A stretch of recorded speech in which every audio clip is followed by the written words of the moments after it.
आता माझा प्रश्न पालकमंत्री महोदयांना आहे, तुमच्या पक्षाच्या नगरसेवकाच्या कृत्याबद्दल तुम्ही माफी मागणार का जनतेची? माझं तर ठाम म्हणणं असं आहे की पालकमंत्र्यांनी माफी मागितली पाहिजे. हिंदू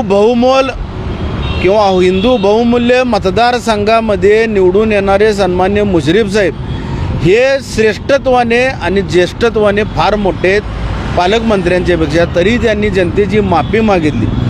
शिवसेनेच्या वतीनं, जिल्हा प्रमुख या नात्याच्या वतीनं मी पालकमंत्र्यांना इशारा देत आहे, तुम्ही माफी मागितली पाहिजे.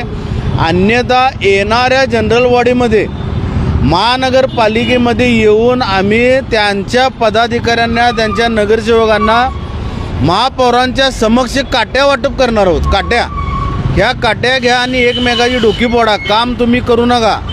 तुम्ही फक्त आरक्षण उठवा, जनतेचे पैसे टक्केवारीतून खा, जनतेला लुबाडावा, जनतेला टॅक्समधून लुबाडा, लाडक्या बहिणीचे पैसे देऊ नका. अशा कित्येक घटनेच्या बाबतीत हे सरकार अपयशी ठरलेलं आहे. त्यामुळं आम्ही काट्या वाटप करू.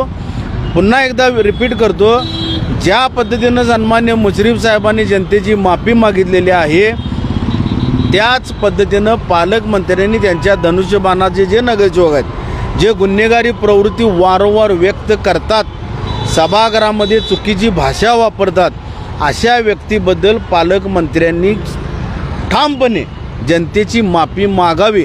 अन्यथा कोल्हापूर शहरातील, जिल्ह्यातील शिवसेना महापालिकेच्या चौकामध्ये येऊन काट्या वाटपाचा कार्यक्रम करेल. जनतेचा अधिकारनामा, जाणीव हक्काची या न्यूज चॅनलमध्ये जनतेच्या हक्काचा आवाज.